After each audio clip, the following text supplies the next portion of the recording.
నమస్తే, welcome to Leo. నేను మీ Jagan. YCP పార్టీని కానీ లేదా వైఎస్ జగన్మోహన్ రెడ్డిని చూస్తుంటే ఒక పెద్దలు చెప్పిన మాట ఒకటి గుర్తొస్తుంది. అదేంటి అంటే, వాస్తవానికి ఒక రోడ్డు మీద పరిగెత్తుతుంటే పిచ్చివాడు అంటారు. ఎందుకంటే అదే ఒక వ్యక్తి రన్నింగ్ రేస్ పోటీ పెడితే అక్కడ ఉరికితే పోటీలో పాల్గొన్నాడని చెప్పేసి అనుకోవచ్చు. వాస్తవానికి జగన్మోహన్ రెడ్డి గారు పోటీ లేకుండా రోడ్డు మీద పిచ్చివాడిలాగా ఉరుకుతున్నాడు అని చెప్పేసి అందరూ అనుకుంటున్నారు. ఎందుకంటే పిచ్చివాడిలాగా కనిపిస్తున్నాడు కాబట్టి. ఎందుకు ఈ మాట అనాల్సి వస్తుంది అంటే, 2019లో వైఎస్ జగన్మోహన్ రెడ్డి గారు గెలిచి దాదాపు 151 స్థానాలు గెలుచుకున్నారు. దాని తర్వాత 2019లో 151 స్థానాల నుంచి 2024కి 11 స్థానాలు పడిపోయాడు వైఎస్ జగన్మోహన్ రెడ్డి. ఈ విధంగా తెలుస్తుంది జనాలలో ఆయన పట్ల ఆదరణ ఎలా ఉందనేది. వాస్తవానికి ఒకే గ్రూపుని వీళ్ళు పెట్టుకుంటారని చెప్పి సమాచారం. ఏంటంటే ఒక 3000 నుంచి 4000 మందిని జనాభాని రెడీగా పెట్టుకొని ఎక్కడికి వెళ్ళినా సరే అదే జనాభా. అది బంగారుపాలెం కావచ్చు, తెనాలి టూర్ కావచ్చు, లేదా రెంటపాల టూర్ కావచ్చు, లేదా వినుకొండ టూర్ కావచ్చు, లేదా ఇంకెక్కడ టూర్కి వెళ్ళినా సరే అదే జనం కనిపిస్తుంటారు. ఇప్పుడు కూడా హైదరాబాద్లో కూడా అదే జనాలు అని చెప్పి చెప్పుకోవాలి. వాస్తవానికి హైదరాబాద్లో ఉండేటువంటి ఒక జనం వచ్చారా అంటే కాదు. మీరు చాలా స్పష్టంగా గమనిస్తే అక్కడ జగన్మోహన్ రెడ్డి గారితో వచ్చిన జనాలు ఎవరు, ఆ ప్రతినిధులు ఎవరనేది తెలుస్తుంది. అయితే ఇంతకీ జగన్మోహన్ రెడ్డిని పిచ్చివాడని చెప్పి ఏపీ ప్రజలు ఎందుకు అంటున్నారంటే, ఇంకా పోటీ స్టార్ట్ కాలేదు, రన్నింగ్ రేస్ గీత కూడా గీయలేదు, కనీసం ఎలక్షన్ కమిషన్ విజిల్ కూడా వేయలేదు. అయితే కనీసం ఆ యొక్క లైన్ గీయకముందే జగన్మోహన్ రెడ్డి ఇప్పటి నుంచే పరిగెత్తున్నాడు.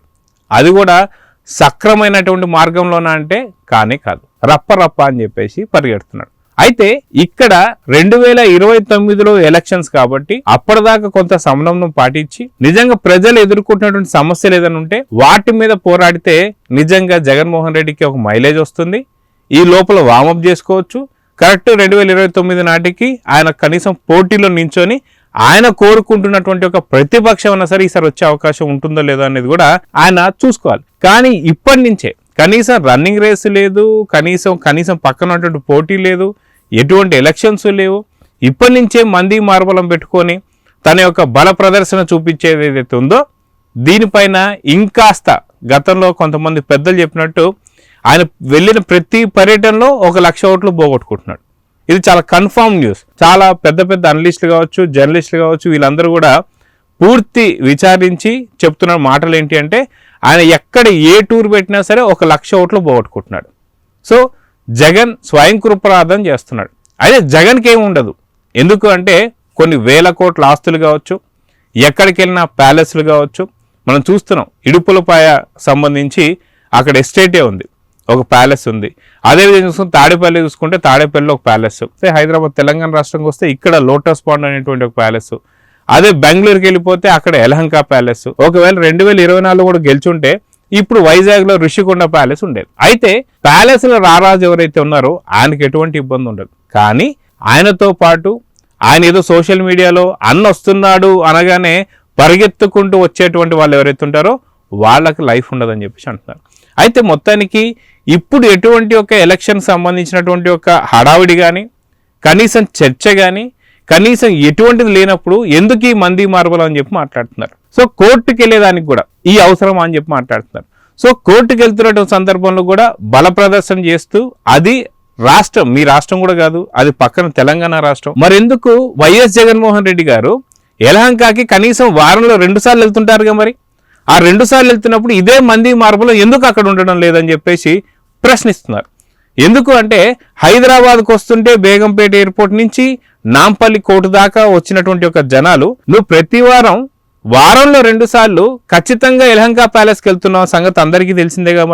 మరి అక్కడ కెంపుగౌడ ఎయిర్పోర్ట్ దగ్గర నుంచి యలహంక ప్యాలెస్కి ఎందుకని జనాభా రావట్లేదని చెప్పేసి ఏపీ ప్రజలే కాదు వైసీపీ నేతల్లో కూడా ఇప్పుడు క్వశ్చన్ మార్క్ స్టార్ట్ అయింది. అంటే కావాలని చెప్పి చేయించుకుంటున్నటువంటి బల ప్రదర్శన అని చెప్పి చాలా క్లారిటీగా అర్థమవుతుంది. అయితే ఈ జనాభా ఎక్కడి నుంచి వచ్చారంటే 2 విధాలుగా చెప్పుకోవచ్చు. నిన్న వైఎస్ జగన్మోహన్ రెడ్డి గారు బేగంపేట ఎయిర్పోర్ట్లో దిగిన తర్వాత ఫ్లైట్లోంచి వస్తున్నప్పుడు అక్కడ విడుదల రజనీకి ఏం పనండి?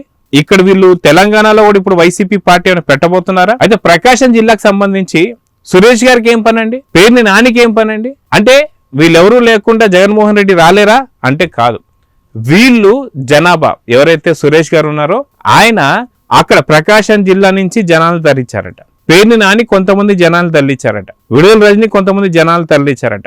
ఇలా వైసీపీ నేతలు ఎవరైతే జగన్మోహన్ రెడ్డి గారితో వచ్చారో వాళ్ళు ఎంతమంది ఎంతెంత జనాల్ని తరలించారో అది తీసుకొని అక్కడ వాళ్ళకి జగన్మోహన్ రెడ్డి గారికి చూపించి వాళ్ళకి ఎంతెంత అమౌంట్ ఇవ్వాలో పర్ హెడ్ 500 బిర్యానీ పొట్లం మందు బాటిల్ ఇది ఇస్తానికి వాళ్ళు వీళ్ళు లెక్క చెప్పుకునే అటువంటి అవసరం, దాంట్లో కొంత కమిషన్ వస్తుందని చెప్పేసి వైసీపీ నేతల్లోనే చర్చలు జరుగుతూ వస్తున్నాయి.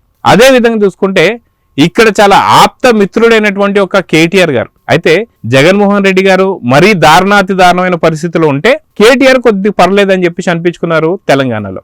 అది కూడా ఇప్పుడు పూర్తిగా ఆ ప్రభావం ఏదైతే జగన్మోహన్ రెడ్డి గారు ఇచ్చిన ఆదర్శమైనటువంటి ఒక మార్గదర్శనం ఏదైతే ఉందో ఇంట్లో చెల్లెలని బయటికి గెంటాలని ఆ గెంటేటువంటి సందర్భంలోనే కేటీఆర్ గారికి సిట్టింగ్ స్థానమైనటువంటి యొక్క జూబ్లీస్ కూడా పోగొట్టుకున్నారు. ఇప్పుడు కేటీఆర్ గారు లేదా బీఆర్ఎస్ నుంచి కొంతమంది జనాలను కూడా పంపించారని చెప్పేసి వైసీపీ నేతల్లో చర్చలు జరుగుతున్నాయి. అయితే నిజంగా జగన్మోహన్ రెడ్డి గారు ఇప్పటి నుంచే బల ప్రదర్శన చేయడం వల్ల లాభం ఉంటుందా లేదా అనేది కామెంట్ రూపంలో తెలియజేయండి. ఇదే కాకుండా ఆయన వెళ్తున్నటువంటి సందర్భంలో కూడా గతంలో రెంటపాల టూర్లో కావచ్చు, పొదిలి టూర్లో కావచ్చు, మిగతా ఎక్కడ చూసినా సరే ఏదైతే ఫ్లెక్సీల గురించి ఒక ఇష్యూ నడుస్తుందో నిజంగా అది అధినేత దాకా వెళ్ళినప్పుడు నిజంగా అలాంటి వాళ్ళని కంట్రోల్ చేయాలి. మీరు గతంలో ఒకసారి గుర్తుంటే అది నాకు తెలిసి మహానాడు సభ కావచ్చు లేదా మిగతా ఏ సభ నాకు అంత గుర్తులేదు, కానీ ఒక టీడీపీ కార్యకర్త కావచ్చు నేత కావచ్చు జస్ట్ ఒరే తురే అని మాట్లాడుతుంటేనే చంద్రబాబు నాయుడు గారు అక్కడికక్కడికి ఆపి మనం సంయమనం పాటించాలి, మనం నోరు జారకూడదు, మనం చాలా హుందాగా ఉండాలని చెప్పేసి అలాంటి హుందా రాజకీయాలు చేస్తారు చంద్రబాబు నాయుడు గారు. కానీ జగన్మోహన్ రెడ్డి గారు రప్ప ఏంటి గంగమ్మ జాతర, ఏంటి పొట్టేళ్ల తలకాయల, అవును నరికితే తప్పేంటి అని చెప్పేసి జగన్మోహన్ రెడ్డి గారు అన్నారు. యథా రాజా తదా ప్రజ అన్నట్టు నేత ఎలా అయితే ఉంటాడో వాళ్ళ కింద ఉన్న కార్యకర్తలు కూడా అంతే ఉంటారు, అధినేత ఎట్లా అయితే ఉంటాడో నాయకులు కూడా అంతే ఉంటారు. ఇక్కడ చంద్రబాబు నాయుడు గారి యొక్క నాయకత్వానికి జగన్మోహన్ రెడ్డి గారి నాయకత్వానికి ఉన్న వ్యత్యాసం అనేది మనకు చాలా క్లారిటీగా అనిపించింది. అదేవిధంగా ఆ యొక్క వ్యత్యాసంతో పాటు పరిపాలనలో కూడా చాలా క్లారిటీగా వ్యత్యాసం ఏంటనేది ఏపీ ప్రజలు అర్థం చేసుకున్నారు. కాబట్టే 151 స్థానాలు ఉన్నటువంటి ఒక జగన్మోహన్ రెడ్డి గారికి కంప్లీట్గా వాష్ అవుట్ చేసేసి 164 సీట్లు చంద్రబాబు నాయుడుకి ఇచ్చారు.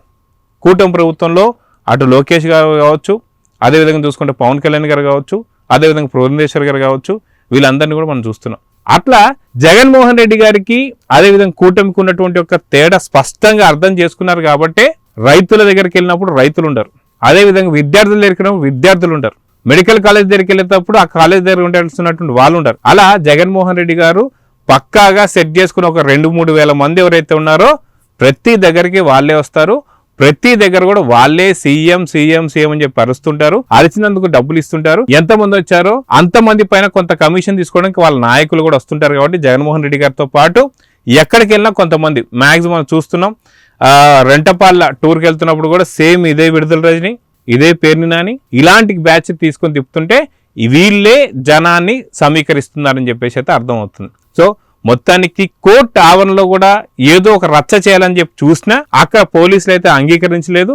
కానీ ఇవన్నీ అబ్జర్వ్ చేసినటువంటి ఒక కోర్టు కూడా అతి తొందరలో జగన్ పైన ఏదైనా కేసు నమోదు చేయబోతుందా? గతంలో ఇలాంటి కోర్టుకు సంబంధించి ఎన్నో మొట్టకెళ్ళి తిన్న జగన్మోహన్ రెడ్డి ఇదేం పెద్ద కొత్త కాకపోయినా సరే ఇక్కడ సుమోటోగా కోర్టు ఏమైనా సరే ఒక కేసు ఏదైనా నమోదు చేయబోతుందా అని చెప్పేసి అయితే విశ్లేషకులు అయితే ఆలోచిస్తున్నారు. సో చూద్దాం 1-2 రోజుల్లో జగన్మోహన్ రెడ్డి మీద కేసు నమోదు కాబోతుందా, లేదా పిచ్చోడ్లాగా ఇంకా ఎన్నికలు రాకముందు ఇప్పుడే పరిగెత్తి బల ప్రదర్శన చేయడం వల్ల లాభమే ఉందా? నిజంగా మీరు ఏమనుకుంటున్నారు? జగన్ బల ప్రదర్శన ఈ టైంలో కరెక్టా కాదనేది ఒకసారి మీ నిర్ణయాన్ని కామెంట్ రూపంలో తెలియజేయండి. నమస్తే. Please subscribe to Leo news for more videos.